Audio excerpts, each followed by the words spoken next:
Lord that we are going to have a guest this coming weekend, next weekend. Darating po ang president ng Bethel Bible College para ibigay ang certificate ng mga gumraduate. So, hindi lang yun ang dahilan kung bakit siya darating. Darating po siya dahil tour ng kanilang family, and yet may sadya siya sa akin as an extension of Bethel Bible College here in Hong Kong. And he is going to introduce a brand new curriculum. And lahat po ng nag-graduate sa Bible College, taas ang kamay, kung sino nag-graduate sa Bible College, yes. Yung nag-graduate sa Bible College na nandito pa, we are going to introduce a brand new curriculum, and that would be a bachelor's degree. Wow! So you can continue your schooling, and yun ang gusto nilang mangyari dito sa Hong Kong. Lahat daw nang nandito pa, pwede nang magpatuloy ng bachelor's degree. Gusto ko lang ipaalam sa inyo na yung bachelor's degree na yun will again cover another period of perhaps 2.5 years. Same way as your certificate for Christian ministry. Dati po ang ino-offer lang natin ay certificate of Christian ministry that is equivalent to 2.5 years na course. Na gusto ko nilang kung nandito ka pa ay ipagpatuloy mo at tapusin mo na yung bachelor's degree. Alam niyo po ba na ang Bethel Bible College ay registered sa Department of Education ng Pilipinas? Yes. It is recognized by the CHED as a Commission for Higher Education. And so pag graduate ka ng bachelor's degree sa BBC, you can teach in any high school in the Philippines. Kasi ang i-award ay bachelor's degree in religious education. So, pwede ka na maging teacher, and kung binabalak mo na umuwi at maging mag-teacher, pwede ka na rin kumuha ng yung kanilang exam for licensure. And then you will become a teacher, full-fledged teacher, recognized in Philippine education. Okay? Thank you, Lord. Okay. So that's just something to encourage you to enroll. Amen. Hallelujah. So darating siya ngayong Sunday siya magpipreach dito, and in the afternoon, we invited him to the Bible College students. And yung nakagraduate na presently na hindi pa natatanggap yung kanilang certificate, si Carmen Sita at saka si Seth at saka si Leonie Taroy of the other church will come and receive their certificate in the hand of Reverend Nelson Verona. Siya po ang bagong president ng Bethel Bible College. Okay?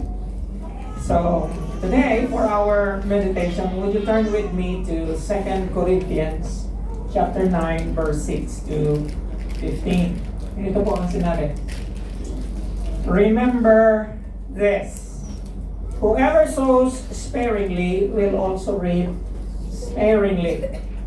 Whoever sows generously will also reap generously.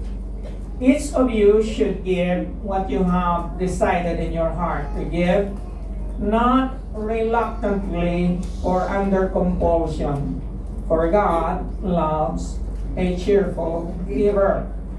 And God is able to bless you abundantly, so that in all things at all times, having all that you need, you will abound in every good work. As it is written, they have freely scattered their gifts to the poor. Their righteousness endures forever. Now he who supplies seed to the sower and bread for food will also supply and increase your store of seed and will enlarge the harvest of your righteousness. You will be enriched. You will be enriched. Amen. in every way so that you can be generous. So that you can be generous. On every occasion. And through us, your generosity will result in thanksgiving to God. This service that you perform is not only supplying the needs of the Lord's people, but is also overflowing in many expressions of thanks to God. Because of the service by which you have proved yourself, others will praise God for the obedience that accompanies your confession of the gospel of Christ, and for your generosity in sharing with them and with everyone else. And in their prayers for you, their hearts will go out to you because of the surpassing grace God has given you. Thanks be to God for His indescribable gift. May the Lord add more blessing upon the reading of His Word. Let us pray.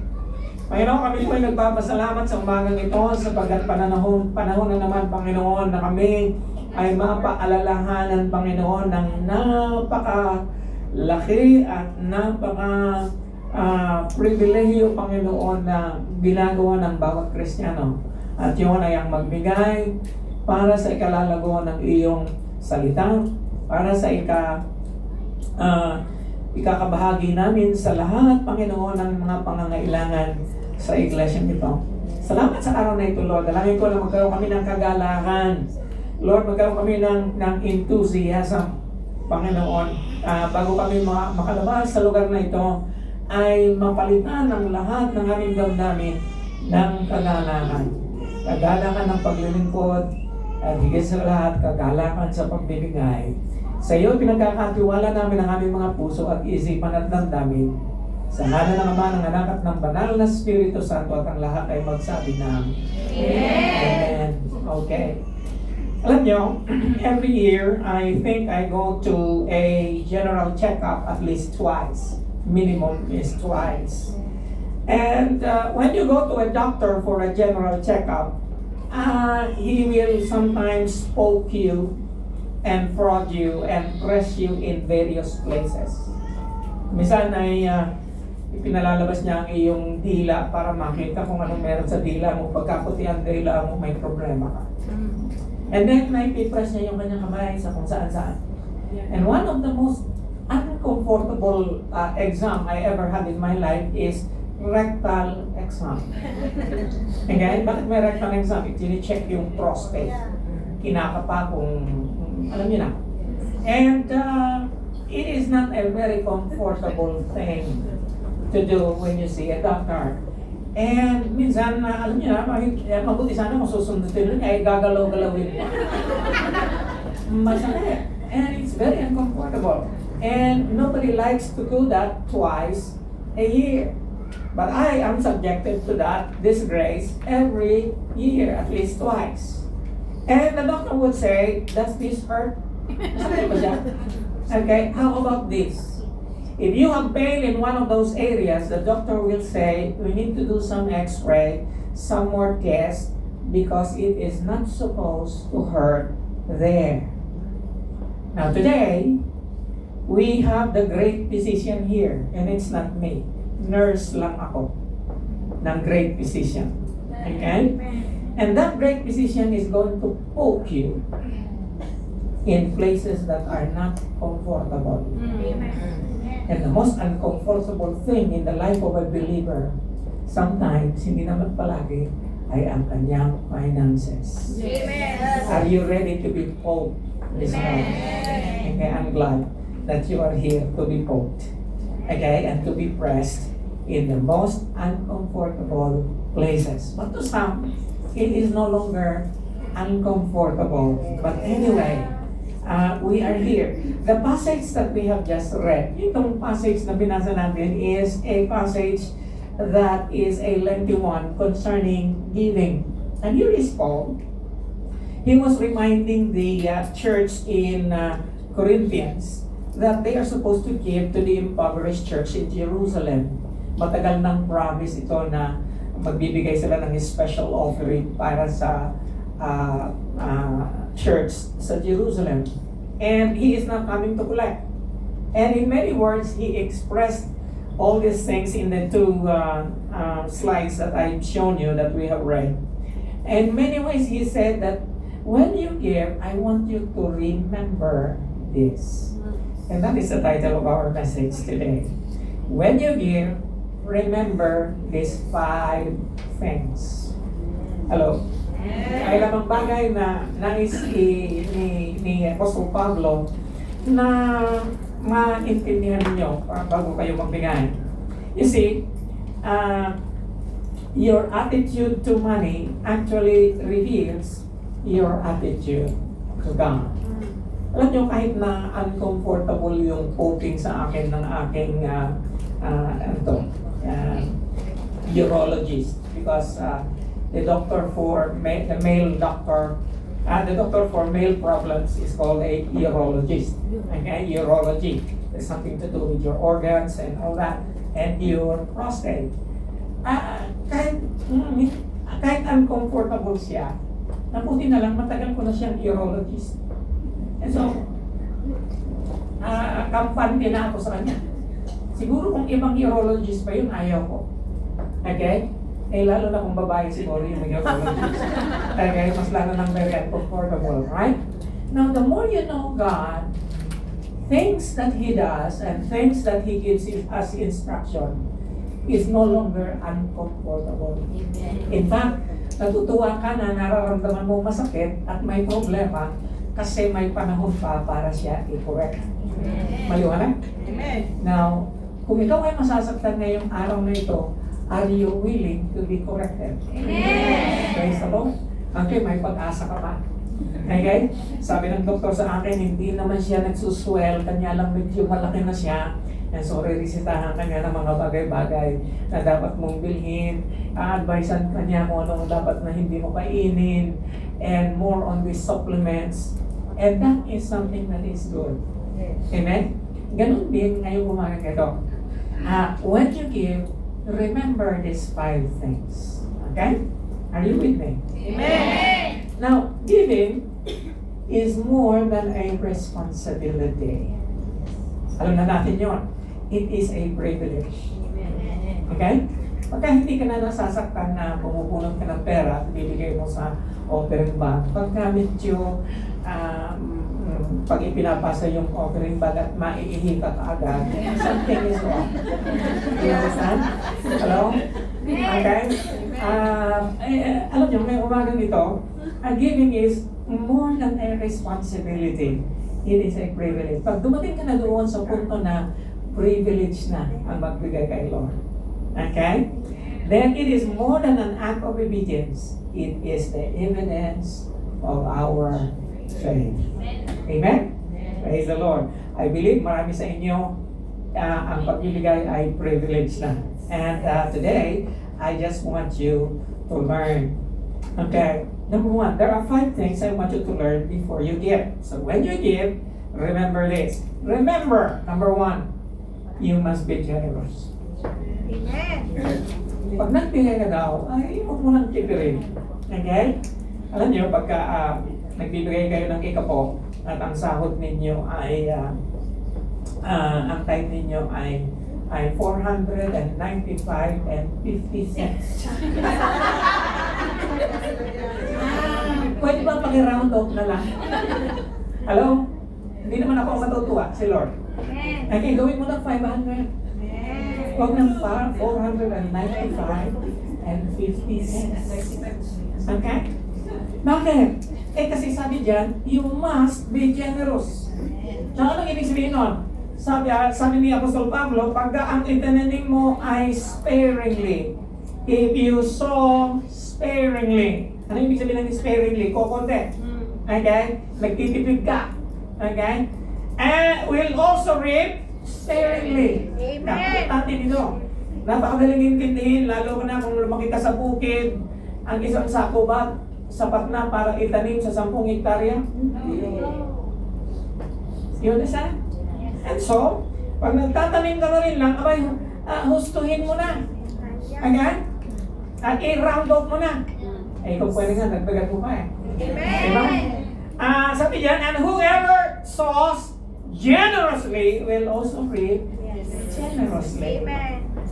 Nung nakaraang nagturo ako patungkol sa tithing, sinabi ko na sa inyo na ang tithing is not even being generous. Hindi siya ceiling, siya ay floor giving. Okay? Ang ceiling ng Panginoon, limitless yan eh. Okay? According to your ability, minimum na giving ay tithes. You understand what I'm saying? Okay? Now, merong isang babae na meron siyang anak. Katulad ni John, ni Jasmine, binigyan niya si Jasmine, yung kanyang anak, ng $1 at $1/4. Alam niyo yung quarter? Kung sa piso pa, 25 centimos yun. Quarter. Okay? So, binigyan niya ng piso at saka isang 25 centimos for the church offering. Sabi niya yun sa kanyang anak na dalawang pera ito, isa piso, isa 25. Bahala ka kung ano ang gusto mong ibigay kay Lord, yung piso ba o yung 25. And give what you want to the offering plate and keep the other for yourself, she told the girl. Now, nung natapos ang service, later on their way home, she asked the girl, which amount did you give to the Lord? Paliwanag nung batang babae, sabi niya, well, said the girl, bibigay ko sana yung piso, yung $1, but the man in the charge of the collection said, we should be cheerful givers. Yung piso sana ibigay ko, kaya lang sabi nung nagkukulit ng offering, kailangan cheerful giver tayo. And I know in my heart that if I will give the quarter, I will be more cheerful. Okay? Hello? Now, alam nyo, human nature, makikita mo na kahit sa mga maliliit na bata. Wala sa atin sino man, lagi kong ini-express ito sapagkat ito ang katotohanan. All of us are born selfish. Yes. True or false? True. May nakita ka na bang ipinanganak? Tingnan nyo yung bagong anak ni Rose. Laging nakaganda. Yan ba sa? Hallelujah. Wala akong makikita na ipinanganak na gano'ng kaga. And it takes sometimes a lifetime to break that open. You understand me? Now, being generous is being open-handed rather than closed-handed. Got it? And so you must be generous. This is sabi ng marami, ang tithing hindi na ini-express sa New Testament. Totoo naman. Kanya lang ang ini-express sa New Testament is generosity. Now, which do you think is higher, tithing or generosity? Generosity. Generosity. You understand? Kaya nga, yung tithing is just floor giving. Yung generosity is, yun ang ceiling ni Lord. Pag sinabing ceiling, yun ang maximum giving. Di ba? Hindi naman, ang Panginoon hindi naman niya ini-expect na magbibigay ka ng labis-labis, wala nang naiiwan sa iyo. No? Ang Panginoon, proportional pa rin siya. You understand what I'm saying? Okay? So, commandos, sabi sa 1 Timothy chapter 6, verse 17, command those who are rich in this present world not to be arrogant, nor to put their hope in wealth. Okay? Which is so uncertain, but to put their hope in God, who richly provides us with everything for our enjoyment. So here is the command. If you are rich, command them to do good, to be rich in good deeds, and to be what? Generous, and to be what?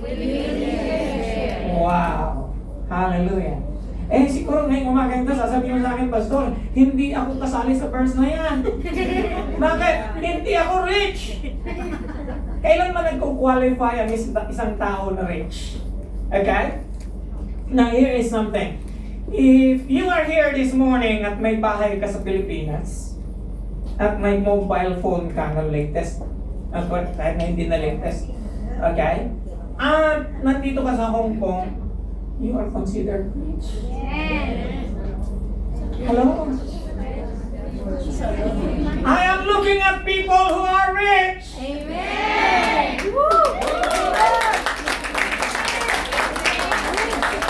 I have a congregation of rich people.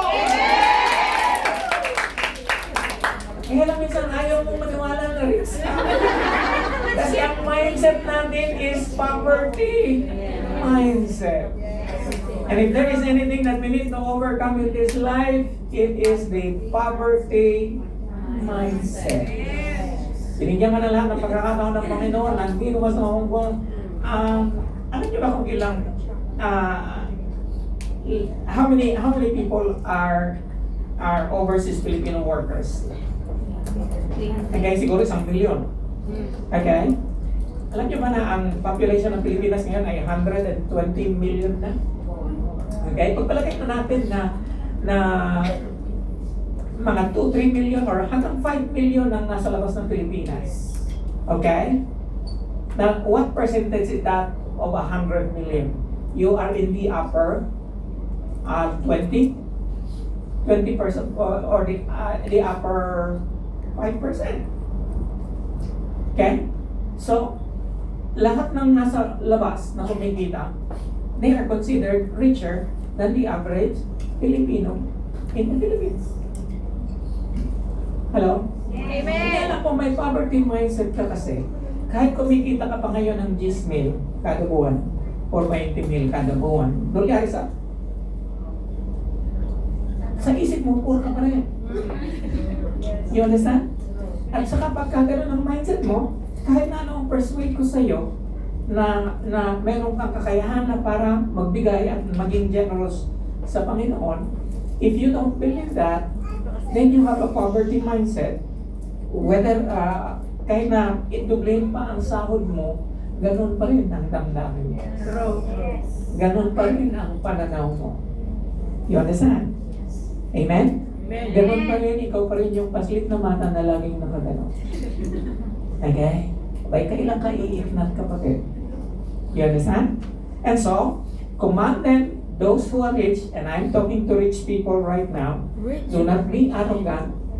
Okay? Do not wave your brand new mobile phone. Okay? Which is so uncertain, but to put their hope in God. Amen. And then who richly provides us with everything for our enjoyment. Alam niyo kasi pagka may poverty mindset ka, yung tinatanggap mo na sa hindi mo siya na-enjoy. Yes. Okay? Hello? Amen. And marami ngayon, dito sa Hong Kong, hindi nila na-enjoy yung tinatanggap nila ng pera. Bakit? Pambayad sa utang. Okay? Dumadaan lang sa kanila yung 35,000. Ang natitira, resibo. Ang naiipon, resibo. Bakit kaya? Mararanasan niyo bang yan? Okay, more of that today. Command them to do good! Okay, sabi niya, command them to do good. Be in ministry, to be rich in good deeds. Maging mayaman kayo sa paggawa ng mabuti, and to be generous and willing to share. Amen? Now, some people are afraid of generosity. They feel they will be taken advantage of or oppressed in cultivating generosity. We are only oppressing our greed and attachment. Generosity kasi, you cannot be called generous not unless your giving is sacrificial. You understand? Yes. Kasi pagka hindi siya sacrificial, it is just out of your abundance anyway. Kaya saka lang siya nagiging generous if it is already a sacrifice. This allows our true nature to come out and become lighter and freer. Amen? Meron kang ngayong kalayaan. Now, si Peter Marshall, he made this statement, and this is quite concerning to all of us. Sabi niya, give according to your income. Let God make your income according to your giving. Mukhang hindi nyo naiintindihan. Tagalogin namin para maintindihan nyo. Magbigay kayo ayon sa inyong kita. Kung aayaw ninyo na ang inyong kita ay magiging basihan ng inyong gino'n. Mukhang hindi nyo pa rin naiintindihan. Okay? Kasi kung si Lord ang nagbibigay ng opportunity sa ating lahat. Okay? Magbigay daw tayo ayon sa ating kinikita. That's why there is the word tithing. 10% of your income belongs to the Lord. That is proportional giving. Okay? Hindi pa siya generous giving, proportional giving siya. Yun ang Old Testament way of giving. Now, sabi dito, baka mamaya gagawin ng Diyos na ang iyong magiging income lang ay base sa iyong pagbibigay. Alin ang gusto mo? Okay? Siguro kung ibabase ni Lord ang ating income base sa ating pagbibigay, ano kaya mangyayari? Hello? Wow. Okay? Now, itong verse na binasa natin, okay, if you sow sparingly, you will reap sparingly. And if you sow generously, you will reap generously, is the principle of sowing and reaping. And you can find that all over in the Bible, even in the Old Testament, more so in the Old Testament. But there's another one in the New Testament. Sa Galatians chapter 6, verse 7 to 8, sabi niya dyan, do not be deceived. God cannot be mocked. Okay? A man reaps what he sows. Okay? And this is true not only in giving, but in our attitude, in our responses, in the way we respond to circumstances in life, in the way we behave, in our behavior. Kung ano raw ang itinatanim natin, yun din ang ating aanihin. Okay? And there is always this principle in sowing and reaping. You reap more than you sow. Okay? Kung nagtanim ka ng chismis, okay, malaki ang balik niyan. Okay? Gulo ang resulta niyan. Ganun din sa pagbibigay. Right? And so, a man reaps what he sows. Whoever sows to the flesh, to please their flesh, from the flesh will reap destruction. Whoever sows to please the Spirit, from the Spirit will reap eternal life. And so, first thing that you need to remember, kung magbibigay ka, be generous. Okay? Pag nagbigay ka, huwag mong bawasan. Kaya, hindi mo naman kailangan gumraduate ng college para you will do the math. Okay? You always know kung ano ang ikapok ng iyong sahod. Okay? Sabi ko kanina, i-round off mo na lang siya para hindi na mahirap. Kung ang time mo ay 495.50 gawin mo na siya 500. Maliwanag? Masakit pa sa'yo mawalan ng ganong ilang cents? Okay? Para hindi na rin, you will do a great service dun sa nagbibilang ng ano. Hindi na siya mahihirapang magbilang ng mga loose chains. Hello? Hindi naman ang church ang tinitipid mo eh. Ang tinitipid mo si Lord. You understand? Tagabilang lang kaya kami. At tagagasto din. Okay? And may the Lord find us faithful in the management of our resources. You understand? And so, another thing, minsan, napapansin ko lang, noon ang type mo ay malaki, buo, and then suddenly the following months nakikita ko, kasi ako nagre-record. Okay? Alam ko ang lahat ng nagbibigay at hindi. Okay? Kaya lang pare-pareho lang naman ang tingin ko sa'yo. Hindi naman masama ang tingin ko sa'yo. Hello? You understand? I know! I'm your pastor! Yes! Hello! Hindi naman kita hinihiya. Okay? Pinaalalahanan lang kita ngayon. Okay? Hindi naman ako doktor. Si Lord naman. Nurse lang ako. I am privy to what is going on. Minsan nakikita ko na nagtatay ka ng malaki, insakto, and then the following month nakikita ko na hindi. Now, mga kapatid, hindi naman ako ang dinadaya mo eh. Si Lord naman ang dinadaya mo. You understand? Kaya nandito ako para paalalahanan ka lamang. Okay? Hindi ka pa generous noon. Kanya lang, I want you to be truthful in giving your tithes and offering. Okay? And katungkulan ko na paalalahanan ka ngayon. Hindi ako ang sumusunod sa iyo. Yung salita ng Panginoon. Amen. Okay?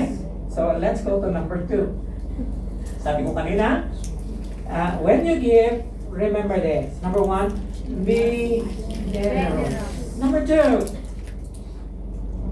you must be zealous. Ano yung zealous?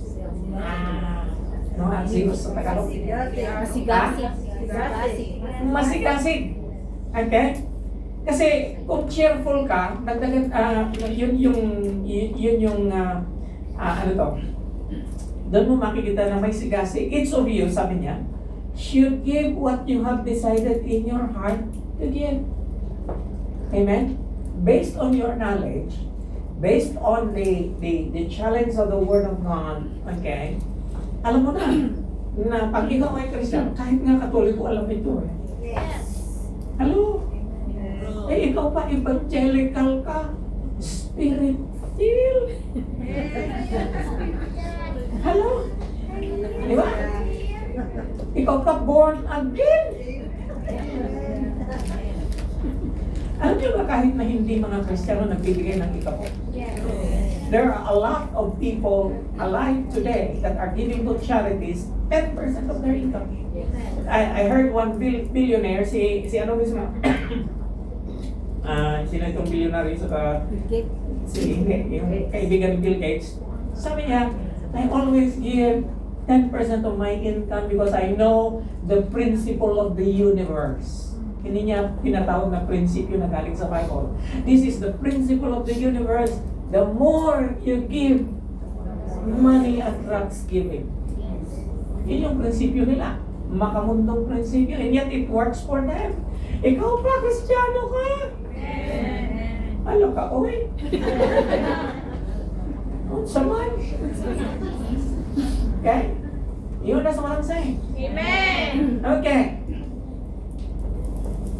Si Martin Lloyd-Jones, one of the great preachers in England in the past, once told a story of a farmer who excitedly told his wife one morning. Tuwan-tuwa yung farmer, sabi niya, nanganak yung baka natin, 2. Okay? Ang isa brown, ang isa puti. Sabi niya, and so, let us give the Lord thanksgiving, nag-pray sila, and then they thank the Lord for 2 new cows. Okay? Sabi ng kasama niya, we must dedicate one of these cows to the Lord. Yeah, of course, sabi ng farmer, yes, one of the cows belongs to the Lord. And so sabi ng mga babae, which one? The brown one or the white one? Kasi ang kulay ng isa, brown. Ang kulay ng isa, puti. Sabi niya, we will settle about the color later. A few days later, the farmer approached his wife again, now very, very dejected and, sad. Sabi niya, the Lord's cow died. Namatay yung isa. Sabi niya, how can you tell that it is the Lord's? Hindi ka nag-decide kung yung brown or yung puti. No, I decided already now. The white one belongs to the Lord and the white one died. Amen?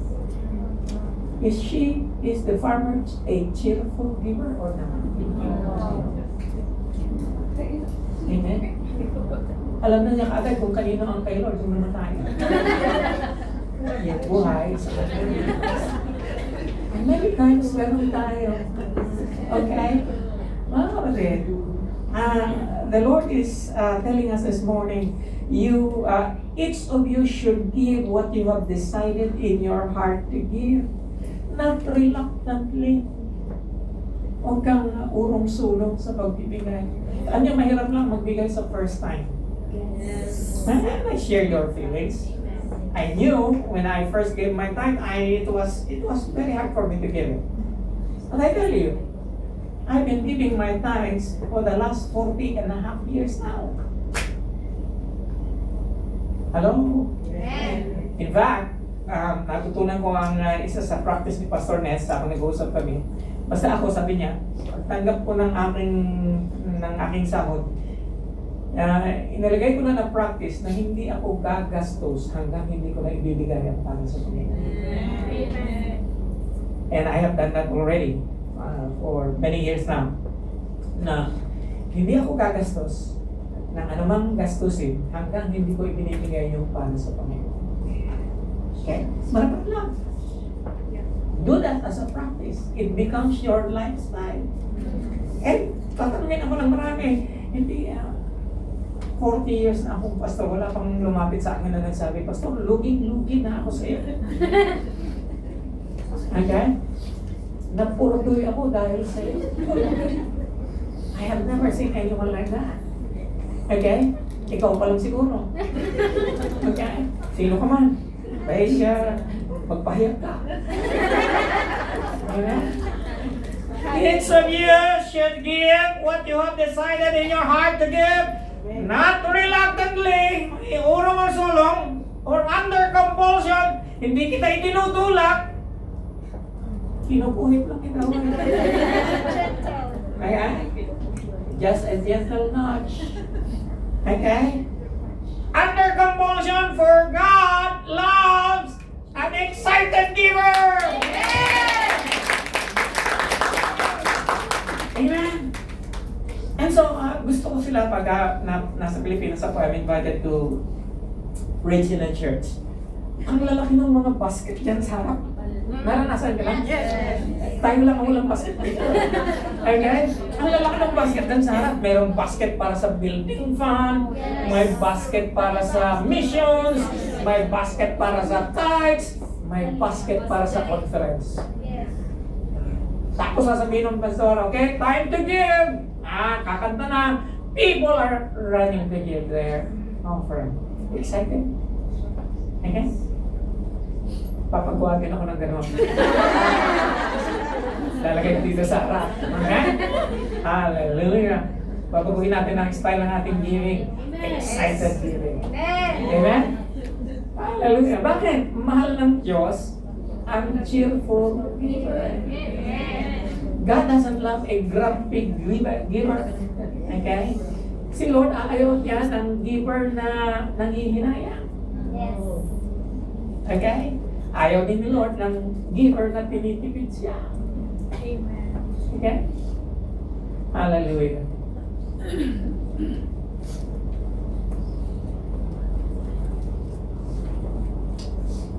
Si Martin Luther, sabi niya, God does not need your good works or your money, but your neighbor loves. Amen? Meron akong isang hindi naman kaibigan, narinig ko lang na ulangigan ko. Nasabi niya, kung sa Lord ang nilalang ng langit at lupa, hindi niya kailangan ng pera. Sabi ko, totoo naman, hindi niya kailangan ng pera, pero kailangan ng iglesia. Yes! Subukan yung hindi magbigay. Next Sunday, wala na tayo dito.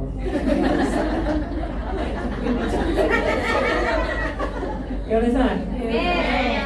Subukan yung hindi magbigay. At the end of the month, wala na tayong internet. Subukan yung hindi magbigay. Alis na kaya ako? Ay, pastor, kaya na magpupunta dito kung hindi niyo siya pasasauran. You understand? Do you know how much the church Lifeway needs to survive every month? $54,000 Hong Kong dollars. Magkano lang binibigay mo? 500. Thank you yun. Right? Yes. Napakaliit niya sa 54,000 na kailangan ng church para mag-survive month after month after month. Hello? So, hindi kailangan nila ng pera. Pero kailangan ng Lifeway para mag-exist siya, para may bahagi ang salita ng Diyos, para magkaroon ka ng panahon na marinig ang salita ng Diyos, ma-encourage ka sa mensahe na naririnig mo. At si Lord ang bahala, magpapalain ka na. Hindi ako ang magpapala sa iyo. No. It is the Lord who is going to fix things for you. And that is the economy of God. Amen? Hallelujah. On 1 Corinthians chapter 16, verse 2, on the first day of every week, okay?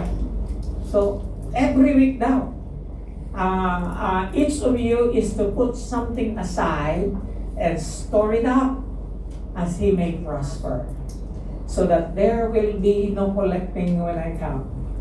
So here is Apostle Paul. He is the apostle of all the churches in the New Testament. Most of it anyway. He started. And then sabi niya, pagpunta ko dyan, ayoko na magkukolect pa ng offering, ihanda nyo na ang para sa Panginoon. On a weekly basis, put something aside, store it up, as you have been prospered by God. Hallelujah. Mga kapatid, minsan, mayroon tayong kaisipan na ang tithe ay sa sahod ko. Hindi lang po sa sahod. Malapit na po ang Chinese New Year. Amen. Tatanggap kayo ng laisi. Kailangan po may tithe ang laisi. Amen. Everything the Lord prospers you. Amen. Amen. Amen. Kaya ini-expect ko rin bilang pastor ninyo na magtatay kayo sa laisi. Sa long service! Amen. Ha? Pagpapala ng Panginoon, nakatanggap ka ng long service. Pwedeng hindi ka tumanggap ng long service, di ba? Pero kanino nagagaling ang favor? Kaya dapat magbibigay ka ng tithe sa long service. Ang tindi mo, pastor. Pari. Lupit. Okay? You understand what I'm saying? Isa lang sasabi ko sa iyo, ikaw din. Okay? Alam na this.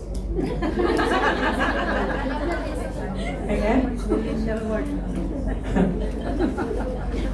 Now, you cannot outgive God. God is the greatest giver in the universe. Kaya nga kahit hindi mananampalataya, naniniwala sila dito. Okay? Kasi greatest giver siya in the universe. He won't let you outgive Him. Kaya ngayon, pagka meron kang nakikita na need, lalo-lalo na sa iglesia or sa somebody that is close to you, just this month, noong nakarang buwan, I received 2 messages again asking me for help. Okay? Now, I have been receiving a lot of those. Hindi ko alam kung sino nagsabi sa Pilipinas na milyonaryo ako. Okay? But even people I do not know, but somehow they knew me, and so they will give me a text. Now, dalawa sa nag-text sa akin, kilala ko. Yung isa, student ko when I was still teaching in high school. 40 years ago in the Philippines. Kilala ko siya, sabi niya, Sir, pwede ba, please lang, nawalan ako ng trabaho ngayon. I need to buy medication for atorvastatin. And sabi ko, and you know, every time na meron ako naririnig na gano'n, I always pray, Lord, hindi kaya ito manluloko. Baka nai-scam ako dito. Okay? And yet, I have peace of heart and peace of mind na magbigay. Sabi ko, okay, kinuha ko yung pangalan niya, buong pangalan niya, and then sabi ko, okay, mamayang hapon, kunin mo sa Western Union. Pagbalik ko dito, kapabalik ko lang, may nag-text na naman sa akin. This time, pastor. Okay? And this pastor, may diabetes siya. Sabi niya, Pastor, pwede ba i-share mo yung mga part of your blessing to me? Kailangan ko lang ng pumili ng gamot para sa paa ko. And then pinicturean niya yung kanyang paa. Putol na yung isang daliri kasi meron siyang diabetes. Okay? And so, dahil pastor ito, mas lang, yung mga feeling mo na you need to be compassionate to these people because these are men of God and yet in life, hindi lahat ng pastor nagpa-prosper and they are in that particular condition. And so I said, Lord, do I have to give to this pastor? Nakakailang pastor na rin ako. Yung iba, hindi ko talaga bibigyan kasi hindi ko sila kilala. Okay? And so, nag-respond ako, nagbigay din ako. And you know what? God is going to just give it back to you immeasurably in ways you will never know. Amen. You know what? Pag uwi ko sa Pilipinas, hindi ko akalain yung isang investment namin sa hospital. Lagi ang hospital na yun pag nagkaroon ng investment, hindi ka mapapaluntag. Okay. At least may pang lunch. Okay? So, kukunin mo dun sa hospital, bibigay nila yung pera. Okay? This year, gulat ako. Okay? Nagkataon, at least, nung nakaraang buwan, I need you to understand this, not because I'm bragging, but I need you to understand, I say, Lord, you cannot outgive Him. And the only example I can give you is my life. I have already tested this. Bago nangyari yun, pagdating ko sa Pilipinas, umattend ako ng ministerial fellowship ng mga pastors. There were about 300 pastors present. And I am a member of that fellowship. Ngayon nag-a-announce na, okay, please give your contribution to the pulpit. Ito yung pulpit, di ba? Kasi bawat church, napakaraming church sa Pilipinas, walang glass pulpit. And sabi niya, okay, nagpaparapo sila kada meeting ng isang glass pulpit. Now, para makabili ng isang glass pulpit, magkukulat ng offering. Okay? And so nilapitan ko yung magkano ba isang glass pulpit? Sabi niya, 2,500 pesos lang naman. Sabi niya, mag-sponsor ko ng isa. Sabi ko, huwag ko lang sabihin kung sino nag-sponsor. Ako na ang magbabayad ng isang pulpit. Okay? Now, you do that out of sheer joy responding to a particular need. You understand? Eh kung meron ka rin lang eh. Hindi ka naman ino-obliga ng Panginoon kung wala ka. Eh, kung wala ka, then you are poor.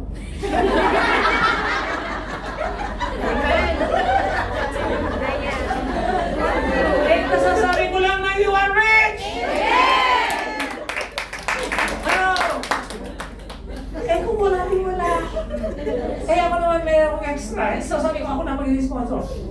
Now, back to the hospital investment. I tell you, the Lord is good. Amen. Okay?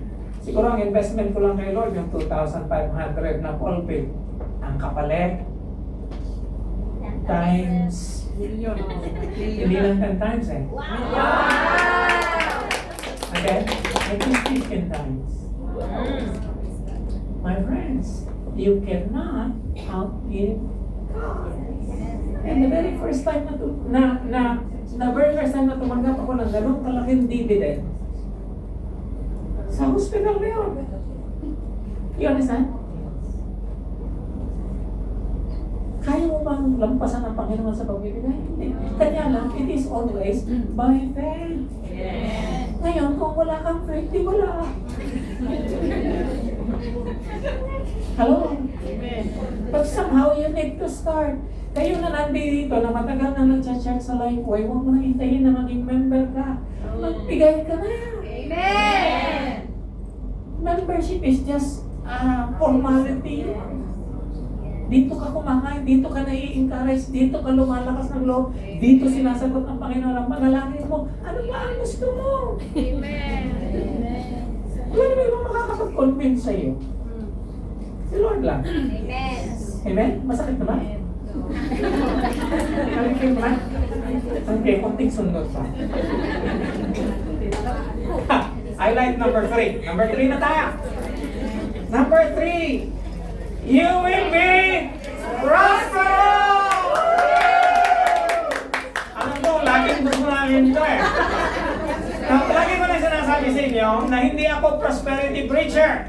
But this is the closest, ito yung pinakamalapit, at ito yung reality ng prosperity in the New Testament. It is the product of your generosity.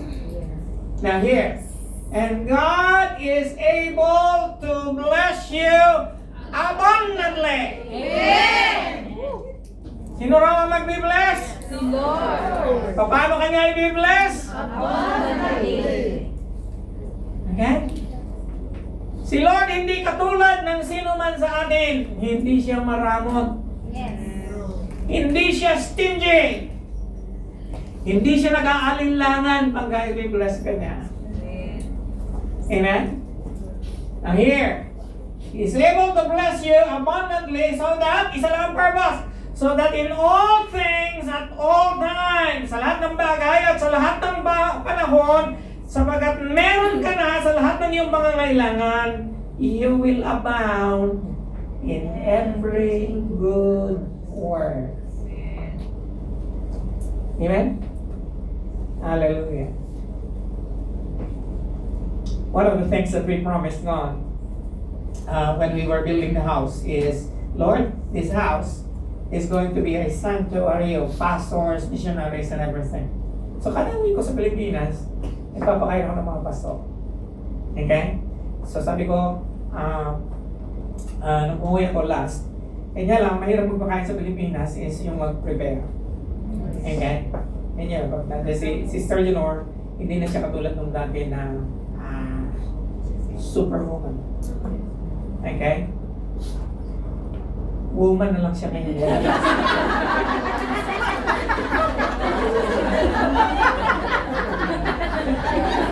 Woman na lang siya ngayon, wala na yung super. Okay? And ayaw niya na-i-stress siya. And every time na magpapakain kami doon sa bahay, na-i-stress siya. And you know, the result of being stressed, ilang araw pa niyang hindi kikibuhin. So ayaw ko rin mangyari yun. So we have to hire somebody to cook, so we have to, you know, buti na lang meron kaming katulong ngayon. And prepare. Most of the time, bibili na ako ng luto doon sa isang restaurant.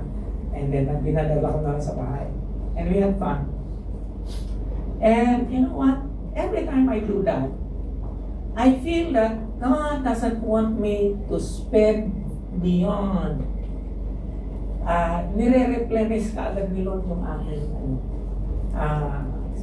and that is despite the fact, I need to disclose this to you. Our church is experiencing kumbaga a little bit of drought. Kasi nung nakaraang taon, we had a deficit of more than 50,000 Hong Kong dollars. Okay, bumaba yung ating attendance, bumaba ating membership, meron tayong kakulangan na 50,000 dolyares. Well, mabuti na lang, meron tayong pera.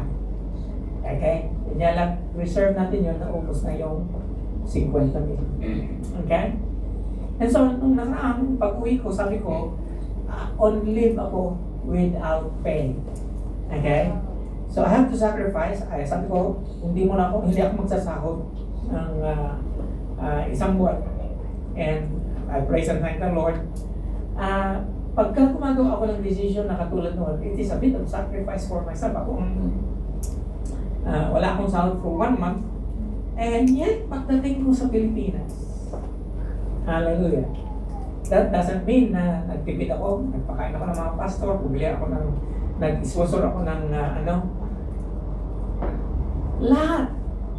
Nakikita mo yung pagpapala ng Panginoon. Sa honorary na, I always tell you na every time I speak in the Philippines, I can speak, I can teach without being paid. Okay? Okay lang sa akin yun. But si Lord, kada speak ko, dumarating yung pagpapala. Amen. Okay? And amazing. You know, it's amazing na hindi ako nagkukulang. Amen. You understand? Thank you, Lord. Na gusto kong maranasan ninyo, ganun din. Yes. Now, I don't want you to have wrong na pag-iisip. Hindi po ako mayaman. comfortable lang. Amen. Amen? You understand what I'm saying? Yes. I am comfortable. Wala akong utang. Amen? Hallelujah. Praise the Lord. You will be prosperous. As it is written, they have freely scattered their gifts to the poor. Their righteousness endures forever.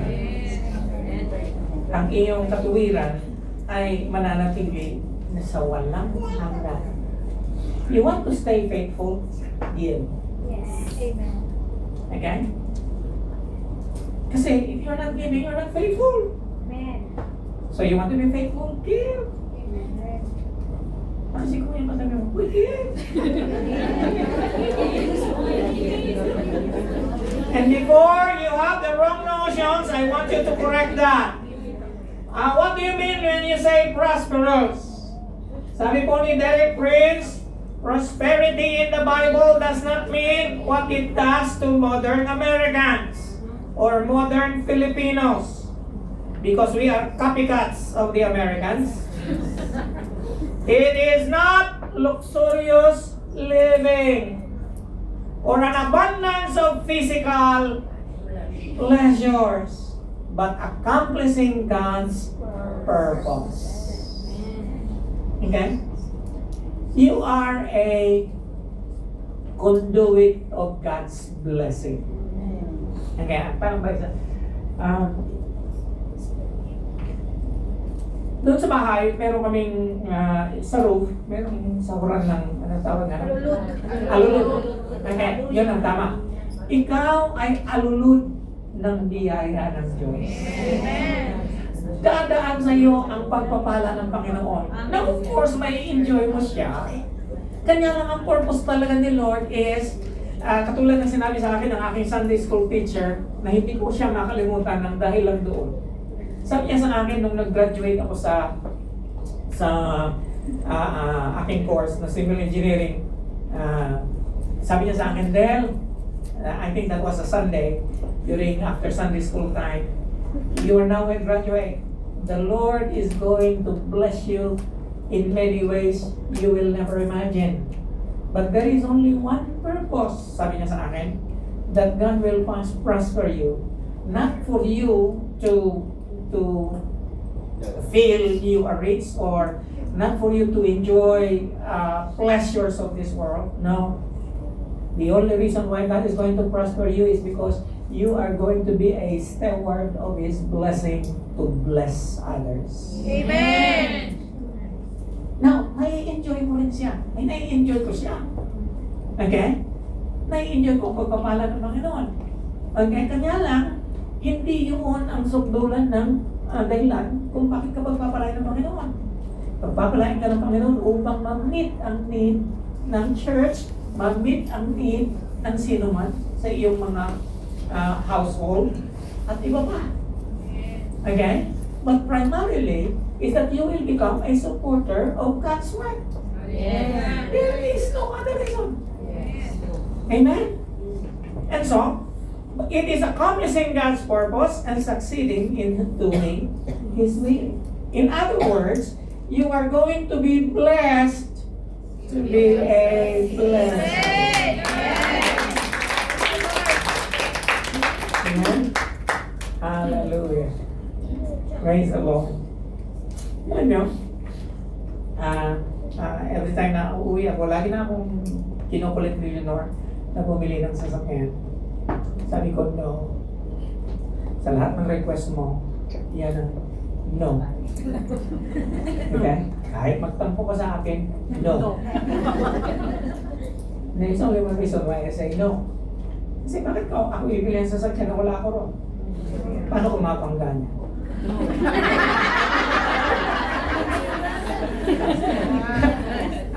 It is not that I don't trust my wife to drive, but you know, iba siyempre yung nandun ka.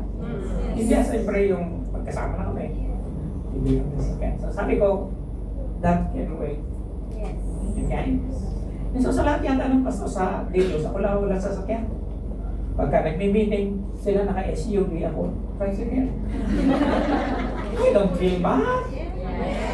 I don't feel bad at all. Kasi, sabi ko, ang gagana ng sasakyan, wala namang bahay.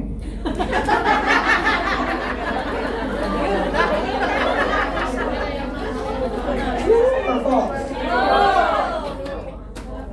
Ang gagana ng sasakyan, walang ulam. You understand what I'm saying? I don't feel inferior at all. Okay? Hallelujah. Hindi ang pamamaraan ng blessing ng Panginoon kakaiba sa pananaw ng mundo. Okay? Hallelujah. Sabi dito, we are God's handiwork, created in Christ Jesus to do good works that God prepared in advance for us to do. And so, kasama sa plano ng Panginoon, you are in for good works. Okay? And a lot of that good works involves finances. So that brings us to number 4. Okay pa kayo? Yes. Okay. Masarap ang sunod, ba? Hindi naman ganun masakit. Number 4. When you give, remember this. Your harvest will be plenty. Ani ka, kapatid. Basta taga ko nandito, anong inabi ko? Okay? Minsan hindi tayo conscious kung ano na inabi natin eh. Now, your harvest will be plenteous. Now, He who supplies the seed to the sower. Sino ang nagsusupply ng seed? Si Lord. Okay? Actually, yung ibibigay mo, galing na rin kay Lord. It is not coming from you. It's coming from Him. Now, siya ang supplier ng binhi to the sower. And not only seed, bread for food. Sabi ni David, I have been young and now I am old, but I have not seen the righteous forsaken or begging for bread. Kaya hindi ka mawawala ng resources. Amen. Hindi ka mawawala ng trabaho. Amen. Hindi ka mawawala ng opportunity. Sinong nagbubukas ng opportunity? Lord. Sinong nagbibigay ng pangangailangan? Who is doing the heavy lifting in your life? It is God. Hallelujah. Now that is all by faith. He supplies the bread for food. He will also supply and increase your store of seed. Kaya, dapat nag-i-increase yung giving namin eh. Okay? I already told you that I am giving at least 13% of my income to the over and above our tithe, 10%, yung 3% is another sa church. Kapatid, we need to increase. Bakit? The Lord is going to increase your store of seed. Dadagdagan daw ni Lord yung pagkakataon at opportunity mo na makaminister or makamit sa need and will enlarge the harvest of your righteousness. You will be enriched in every way. Hallelujah. Alam mo, sino nagbibigay ng wisdom? Lord. Ang unang mangyayari sa iyo the moment you give your tithe, the Lord is going to give you wisdom. Amen. Okay. Now, I told you already, the first time I became a pastor, I was only paid 50 pesos a week. Sa Pilipinas, 50 pesos kada weekend. Nung 50 pesos pa lang ang type na ang tinatanggap ko, iniiwan ako na kaagad ang 5. Parang withholding na siya. Pagtanggap ko ng 50, ako pinigay ko na kaagad doon sa treasurer yung 5. Kasi yun yung time ko. Hindi ko na inintay na following week ko pa ibigyan. Then, andyan na siya, o isama mo sa bilang. 5 pesos. Fast forward 40 years, multiply mo na siya by 1,000. Ano ba? You understand? My friends, and you know what? God gives you wisdom. Sino mag-aakala? Sabi ko na, nag-invest kami doon sa hospital sa Digos by accident. Eh si Leonor, may kaibigan niya yung director ng hospital. Parang batchmate sila nung college. Sabi niya, baka may pera kanyang itinatago, ibigay mo, dito mo na lang ihulog sa hospital, mas malaki ang percentage. That was way back 15 years ago. Hindi ko inisip na nag-invest si Leonor. Nung hindi naman siya nagsabi sa akin. Sabi niya, bakit itong magsasabi sa iyo, pera ko ito.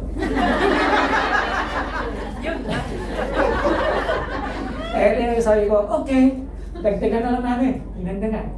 Sino mag-aakala na yung in-invest namin, nabawi na namin sa dividend hanggang ngayon.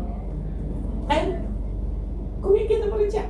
Next year, may tatanggapin na naman ako. You understand? Now, the Lord is going to open your eyes kasi ayaw ng Panginoon na magkukulang ka. You understand? So lately, na-discover ko itong MP2. Okay? So sabi ko, hindi na ako yung lahat ng pera sa bank namin, alisin ko na, lagay ko na lahat sa MP2. Kasi naranasan ko nung nakaraang pangalawang taon ko na ngayon, nung first year, mas 7%. Eh yung pera natutulog lang sa bangko, wala pang 2%. Alin na gusto mo? 2%? 7%? Hindi mo kailangan maging mathematician, di ba? Alam mo yun, ng 7%, malaki kesa sa 2%. So, ay binigay namin lahat sa MP2. Ngayong March, nananabit na ako. Kasi i-alam sa nila kung magkano ang tubo. Ngayong March. Now, sino mag-aakala?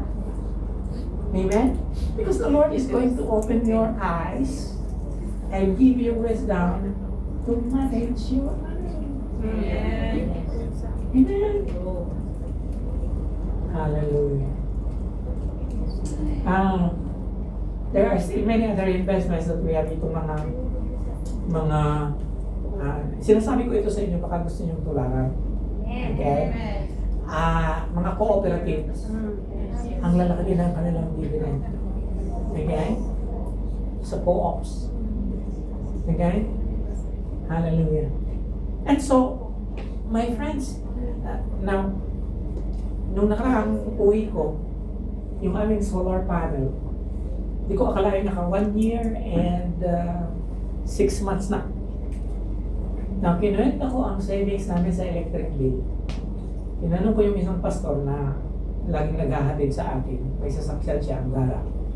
Sabi ko sa kanya, magkano ginagastos mo sa iyong sasakyan? Sa gasolina lang. Sabi man, sabi niya sa akin mga 4,000 to 6,000. Depende sa trips. Okay? Wow, laki! Yan, nung iniyatid niya ako sa bahay, nakita niya mayroon kami solar panel. Sabi niya, magkano natipid mo sa 1 year and 6 months? Sabi ko, 60,000. Sabi niya, ha? Ang gara ng sasakyan niya, pero wala siyang solar panel. You understand? Nagsasayang siya ng pera, ako kumikita ng pera. Yung solar panel namin. Magkano binabayaran ko sa electric bill every month? Tinanong ko siya, magkano electric bill mo every month? Sabi niya, mga 5,000 to 6,000. Sabi niya, ikaw, magkano ang electric bill mo? Sabi ko, mga 500.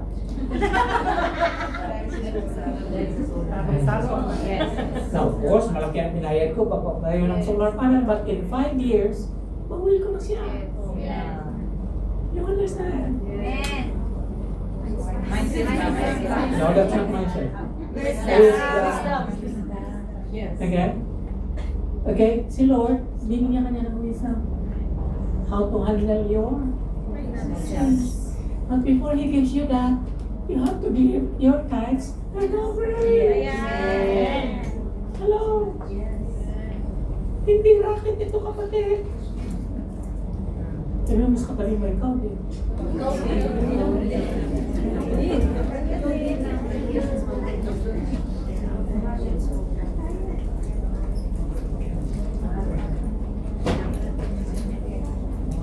Now, why does God bless us with abundance? So we can have enough to live on. That is number one. And then use the rest for all manner of good works. Yun ang sabi ni John Piper. That alleviates spiritual and physical misery. So na-alleviate daw ang lahat ng physical, spiritual misery of people around you. When God blesses you with abundance. Enough for us and abundance for others. Galatians 6:9, let us not become weary in doing good. For at the proper time we will reap a harvest if we do not give up. Amen. Don't give up. Hallelujah. Katulad ng sinabi ko kanina, wala pa akong nakita na nagdahok or nalugi sa kabibigay sa Panginoon. No. I have never seen one. And I can testify by myself that it works. Hallelujah. And that is my reality today. The last but not the least, bihira lang po akong mag-point number 5. Kaya lang, pinakamahalaga sa lahat ay point number 5. Okay? If you are giving, remember this. God's praise will be marvelous. The service that you perform, ito raw ang ginagawa mo, is not only supplying the need of the Lord's people, meaning to say the church. If you will give your tithes and offerings and more, it is not only supplying the needs of the church, but it is also going to overflow in many expression of thanks. Marami raw ang magpapasalamat sa Diyos because of the service by which you have proved yourselves. Others will praise God for the obedience that accompanies your confession of the gospel of Christ. So when you give, the church is maintained. People are being blessed when they come. Hallelujah. Sabi ko may darating tayong bisita ngayong Sunday. Itong microphone natin, hindi na siya faithful. Yes. You understand? Palagi na siyang nauulot siya palagi eh. So kailangan na natin palitan. Alam nyo, ako lang naman ako ang pastor dito. Ako na lahat. Okay? Minsan one thing I envy when I get home is halit-lit na church. Meron pang associate pastor, meron pang pastor for music, may pastor for intercession. Ako lahat. Yan. Kasi natin, we cannot afford to hire another staff. Ngayon, sanay na kayo sa akin. Para bang tingin nyo sa akin, ako ay Superman. Darating po ang panahon na wala na yung Superman mo. Amen? Hallelujah. Now, because of the service, others will praise God for the obedience that accompanies your confession of the gospel of Christ. So everything in the church makes money. Kanina lang kinuwit ako ni sabi niya, hindi na po malamig yung aircon. Sabi ko, kung meron po, gastos na naman. Ngayon, ito nga microphone natin, hindi na siya faithful, kailangan ng palitan. So sa lahat ng hindi faithful, pinapalitan.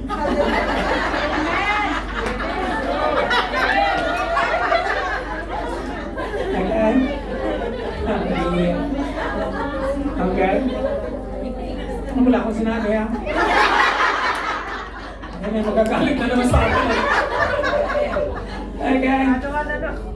And for your generosity in sharing with them and with everyone else. And in their prayers for you, their hearts will go out to you. Ano yung pagka may natulungan ka, someone is going to pray for you.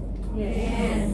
Na, yung pastor na yun, natin tulungan ko sa kanya, Pastor, I will pray for your ministry. Wow! Bakit? Kasi recipient siya. Okay? Hindi niya so patakalain na magre-respond ako sa kanya. And so, that person is going to pray for me. And para sa akin, big deal ang prayer eh. Amen. Big deal ba sa'yo ang prayer? Yes. Hallelujah. Start giving. And in their prayers for you, their hearts will go out to you because of the surpassing grace God has given you. Thanks be to God for this indescribable gift. Thank you. The end result of giving, remember this, the end result of giving is not prosperity in itself. But the end result in giving is the glorification of God. Yes. It is the glory of God. Yes. The Lord is glorified when we give. Amen. Again, yun ang end result niya. Marami ang magpapasalamat sa Panginoon. Okay? Hallelujah. Papasalamat ka pa sa Panginoon, natagpuan mo siya dito. Amen. Hallelujah. Nagpapasalamat ka ba sa Panginoon na bago ang takbo ng buhay mo? And dahil sa ministry na tatanggap mo sa lugar na ito. And then if that is so, hallelujah. Then why would you not try God in giving? You see, your generous gift combined with God's grace is a conduit for people to know Christ. You cannot outgive God. Hallelujah. Last slide na. Okay? Sabi sa katabi mo, last na. Now, ito ang suma total ng mensahe natin ngayong araw na ito. God blesses us so that we can live generously or we can give generously. When we share His blessings with those in need, it inspires gratitude in everyone, both the giver and the receiver, to praise and thank God. Yes. Pagka yung thanksgiving sa Panginoon ay overflowing, hallelujah, it glorifies Him.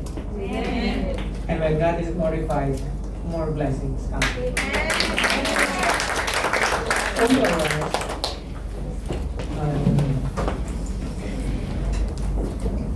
What was the last song we sang? Your eyes with me. As many of you this morning, kayo na naririto ngayong umagang ito, nahihirapan ka sa finances, lift up your hands. As many of you that are here this morning, the Lord, may nasundot ang Panginoon sa iyo. Hindi ako yun, si Lord yun. Itaas mo rin ang kamay mo. As many of you that are here this morning, you have a desire to be generous. Hindi sa akin, hindi sa Panginoon. Taas mo rin ang kamay mo. We're going to pray right now. And the Lord is going to do something in your life. The Lord is going to open a door. At pag nagbukas ng pintuan ng Panginoon, pasukin mo yun. And then, kung ano ang sinasabi ng puso mo, decide it in your heart. Not reluctantly or out of compulsion. Just tell the Lord, Lord, I want to please you. I want to honor you. I want to give. Oh God, as a privilege. And the Lord is going to do something that is exciting and marvelous in your life. Kayo po ay manalangin. Lord, itinataas po namin ang aming mga kamay sapagkat alam namin, Lord, napakaraming pagkakataon na kami ay nagkakamali. Lord, patawad po kami noon sa katigasan ng aming mga puso. Lord, patawad po kami noon sa lahat ng mga bagay-bagay na pinagwawalang bahala namin. Lord, patawad po, Panginoon, na nawala ang joy sa pagbibigay. Lord, dalangin ko na alisin mo ang lahat ng takot sa lugar na ito. The fear of losing, the fear of not being able to give and losing something. Panginoon, dalangin ko na bigyan mo ng kagalakan ng bawat isa, na may pananampalataya, na we cannot outgive you, Lord. You have already given us everything. And even the very thing that we are going to give you comes from you. And so, Lord, I pray in the name of Jesus, ang ngalan ni Jesus, alisin mo, Panginoon, ang lahat ng pag-aalinlangan. Alisin mo, Panginoon, ang lahat ng takot. Alisin mo, Lord, ang lahat, Panginoon, na nagiging sagabal sa aming pagbibigay ng aming resources sa iyo. Bilang pasasalamat, bilang pagtangkilik, at bilang pagkilala na ikaw ang dahilan ng lahat. Salamat, Panginoon. Lord, I pray, Father, that you're going to provide a door of opportunity right now. Lord, dalangin ko na ang bawat isa magkaroon ng door of opportunity, that they are going to be able to freely, Lord, give of their substance. Not by compulsion, not out of necessity, but Lord, out of generosity. Lord, salamat po. Salamat sa lahat ng ginagawa mo sa iglesia ito. Salamat sa mga bagay-bagay na aming narinig. Salamat, Panginoon, sa katuruan. And salamat, Lord. Salamat, Lord. Kahit na sa rebuke na aming narinig. Panginoon, salamat po. Salamat sapagkat ikaw ang Diyos na aming sinasamba. Lord, we cannot outgive you. We cannot outlove you. And yet we love you, Lord. We bless your holy name. Let us worship the Lord. Hallelujah. Hallelujah. Hallelujah. Thank you, Lord. Thank you, Lord, for all these things. In the mighty, mighty name of Jesus. Manatili po tayong nakatayo. Hinihiling ko ang lahat ng communion servers